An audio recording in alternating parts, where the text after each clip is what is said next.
அதான் சொல்றேன், இந்த படத்தை உட்காந்து பார்க்கவே முடியல. இது மனசாட்சியில 3 மணி எடுத்து வச்சிருக்கான் பாத்தியா. என்ன மனநிலையில உட்காந்து டேரக்டர் இதை எழுதிருப்பான்னு தெரியல. அவ்வளவு ஒரு மோசமான படம். சத்தியமா சொல்றேன், இந்த மாதிரி படத்தை என் வாழ்க்கையில நான் பார்த்ததே கிடையாது. அவ்வளவு அந்த மாதிரி ஸ்டோரி நல்ல ஸ்டோரி தான். எடுக்க தெரியாம எங்கெங்கயோ கொண்டு போய் குடிகாரன் சேத்துல கால வச்ச மாதிரி ஒரு படத்தை எடுத்து வச்சிருக்கானுங்க. ரொம்ப மோசமான ஒரு படம் உண்மையிலேயே. இதெல்லாம் குப்பையில போறது கூலி அறிவு அப்படி இருக்கிற படம் ரொம்ப கேவலமா இருக்கு உண்மையிலேயே. இதுக்கு ரிவ்யூ கொடுக்கறது கூட வேஸ்ட் உண்மையிலே. படம் பயங்கரமா இருக்கு. பார்ட் 2க்கு வெயிட்டிங். சூப்பரா இருக்கு. அப்படி சொல்லி உங்களுக்கு பிடிக்காத எவனா இருந்தா அமுச்சு விட்டுருங்க படத்துக்கு. அவ்வளோ கேவலமா இருக்கு. 2026 இருக்கிற படமாடா இது. அரண்மனை பார்ட் 5 வைக்கலாம் போல பேர் இதுக்கு. அப்படி இருக்குது படம் அவ்வளோ கேவலமா. அட்லீஸ்ட் பேய் படம்னு எடுத்துருக்கீங்க, குழந்தைங்க பாக்குற மாதிரி எடுக்கணும்ல. பூரா பிட்டு படம் மாதிரி எடுத்து வச்சிருக்காங்க. பூரா உட்காந்து பார்க்க முடியல. தூங்கி வந்து ஃப்ரெஷ்ஷா வர மாதிரி தெரியல. உண்மையிலேயே எதையுமே ரசிக்க முடியல. மியூசிக்கும் வந்து சரியில்லை. படம் பயங்கர பட்ஜெட் செலவு பண்ணிருக்காங்க, அது மட்டும் நல்லா தெரியுது. ரொம்ப பிரம்மாண்டமா அவனுங்களுக்கு பிடிக்கும். அவங்களாலதான் அவங்க தான் கெடுத்து குடிச்சவராக்கி வச்சிருக்காங்க. ஏன்னா நீங்க இந்த மாதிரி படம்லாம் எடுத்தீங்கன்னா தேசம் அங்கேயே போட்டு நீங்களே பாத்துங்களே ஜாலியா இருக்கு கிடையாது. நீங்க கொண்டு வரீங்க முடியல. இன்னைக்கு பாரு 9ஆம் தேதி நாங்க எப்படி இருக்க வேண்டியதாங்க ஜனநாயகன் படத்தை பார்த்துட்டு எங்க தலையெழுத்து பத்தியா. இதெல்லாம் பொங்கல் ரேஸ் கொண்டு வந்து விடுறாங்க. மனசாட்சி இருக்கா இவங்களுக்குலாம். ரொம்ப மோசமா இருக்கு உண்மையிலேயே. ரொம்ப கேவலமா இருக்கு உண்மையிலேயே. மூளை வளரல. டைரக்டர் வந்து கிசா வஷ்டத்து படம் கதை எழுதியிருப்பாங்க போல. அப்படி இருக்குது படம். கொஞ்சம் யோசிச்சிருந்தா கூட ஒரு கதையை கொஞ்சம் ஒழுங்கா எழுதியிருப்பாங்க. இது இப்படி எழுதுறோமே எவனா உட்காந்து பாப்பான் இல்லாம எவனோ ஒரு ப்ரொடியூசர் ஆடு சிக்கனான்னு சொல்லிட்டு இப்படி ஒரு படத்தை எடுத்து வச்சிருக்கிற. நான் பிரபாஸ்க்காக எல்லாம் வரல. சரி ஏதோ இவ்வளவு செலவு பண்ணிருக்காங்க, ஏதோ ஒன்று இருக்கும், கொஞ்சம் ஹாரர் எக்ஸ்பீரியன்ஸ் இருக்கும் அப்படின்னு சொல்லிட்டு சரி ஹாரர் ஃபேண்டசி எது நல்லா இருக்கும்னு சொல்லிட்டு வந்தோம். ஐயோ ரொம்ப மோசமா இருக்குது படம். அவன் வீட்டு அட்ரஸ் இருந்தா கொஞ்சம் கொடுங்க பாத்து. சரி நான் கிளம்புறேன்பா. ஐயா உண்மையிலேயே சொல்றியா, அதாவது இங்க பாட்டியை சாவடிக்க போறேன் அப்படின்னு சொல்லிட்டு இது பண்ணிட்டு அந்த பக்கத்துல உட்காந்துருந்தான். டேய் நம்மளையும் சேர்த்து சாவடிச்சு சொல்ற, படத்தை வச்சு முடிக்க சொல்றா, முடியலடா அப்படின்னு சொல்லிட்டு.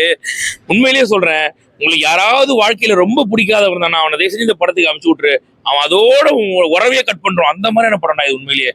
எந்த வகையிலுமே வந்து தேர்த்தவே முடியாது அந்த மாதிரி படம் இது. என்னங்கய்யா இல்ல தாராளமா. ஐயோ ஜெயிலுக்கு கூட போயிடலாம் இந்த படத்தை உட்காந்து பாக்குறதுக்கு. அப்படி இருக்கு இந்த படம்.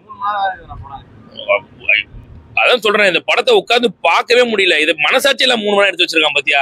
என்ன மனநிலையில உட்காந்து டேரக்டர் இதை எழுதிருப்பான்னு தெரியல. அவ்வளவு ஒரு மோசமான படம். சத்தியமா சொல்றேன், இந்த மாதிரி படத்தை என் வாழ்க்கையில நான் பார்த்ததே கிடையாது. அவ்வளவு கேவலமான படம். ஏன்னா இது எனக்கு உண்மையில தெலுங்கு ஆடியன்ஸ் இவ்வளவு மோசமானலாம் அப்படிங்கிற மாதிரி. உண்மையில நேற்று நைட் வந்து பாக்குறாங்க. ஆஹா சால பாகுந்தின்ட்டு போறானுங்க. அவன் மனசாட்சியிலடா உங்களுக்கு சால பாகுந்தின்றீங்களா நீங்க ஐயா.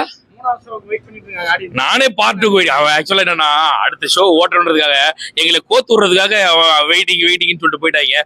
நானே பாருங்க இப்ப பாத்துட்டு போறவன்ல படம் சூப்பராடா ராஜா சாப்பிட்டா இந்த பொங்கல் வின்னு ராஜா சாப்பிட்டாடா போறா எல்லாம் அமுச்சு விட்ற வேண்டியதான். ஐயோ ரொம்ப மோசமா இருக்குப்பா. சத்தியமா சொல்றேன், இப்படி ஒரு படத்தை நான் வாழ்க்கையில பாத்துட்டேன். அப்புறம் இந்த படம் ஒண்ணுமே இல்ல. ஃபர்ஸ்ட் ஹாஃபும் குப்பை, செகண்ட் ஹாஃப் அதர பழசான ஒரு குப்பை. ஒன்னும் பெருசா சொல்லிக்கிறாங்க. பொறுமையை இழந்து உட்காந்து பாக்குறோம் நம்ம. ரொம்ப மோசமா இருக்கு. இல்ல ஆக்சுவலா ஸ்டோரி வைஸ் நல்லா இருக்கு. ஸ்டோரி அருந்ததி ஸ்டோரி மாதிரி தான். ஆக்சுவலா ஒரு மகாராணி இருக்கும். அந்த மகாராணி அடையறதுக்காக போயிட்டு ஒரு மந்திரவாதி கிட்ட போறப்பல அந்த மாதிரி ஸ்டோரி நல்ல ஸ்டோரி தான். எடுக்க தெரியாம எங்கெங்கயோ கொண்டு போய் குடிகாரன் சேத்துல கால வச்ச மாதிரி ஒரு படத்தை எடுத்து வச்சிருக்கானுங்க. ரொம்ப மோசமான ஒரு படம் உண்மையிலேயே. இதெல்லாம் குப்பையில போறது கூலி அறிவு அப்படி இருக்கிற படம் ரொம்ப கேவலமா இருக்கு உண்மையிலேயே. இதுக்கு ரிவ்யூ கொடுக்கறது கூட வேஸ்ட் உண்மையிலே.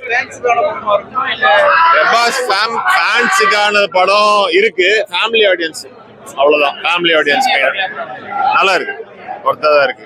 நல்லா அந்த கோஸ்ட் நல்லா ஹைட்டா பெருசா அந்த பில்டிங் அளவு கோஸ்ட், அப்புறம் அந்த சாண்டு நல்லா தான் இருக்கு. நல்லா இருக்கு. டப்பிங் நல்லா இருக்கு. ஆக்சுவலா சஞ்சய் தத்துக்கு யாரு வாய்ஸ் கொடுத்தாங்கன்னு தெரியல, அது நல்லா இருக்கு. மியூசிக் சூப்பரா இருக்கு. சரண் சவுண்ட் அந்த மியூசிக் ஸ்கிப் பண்ணுவாங்கல்ல, அதெல்லாம் நல்லா இருக்கு.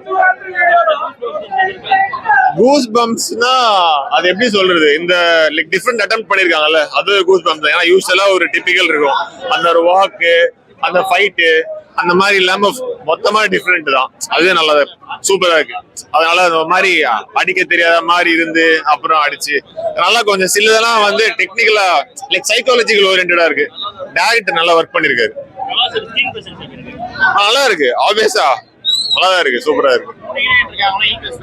ஈக்குவல் ஸ்பேஸ் தான். ஒருத்தவங்களுக்கு ஒரு ஷேட்ஸ் இருக்கு, தனித்தனி ட்விஸ்ட் இருக்கு. ட்விஸ்ட்னா எப்படின்னா தாராளமா பார்க்கலாம். தான் 3Dல இருந்தா இன்னும் பெட்டரா இருந்திருக்கும். அது அந்த விஷுவல்ஸ்லாம் கொஞ்சம் அப்படிதான் இருக்கு.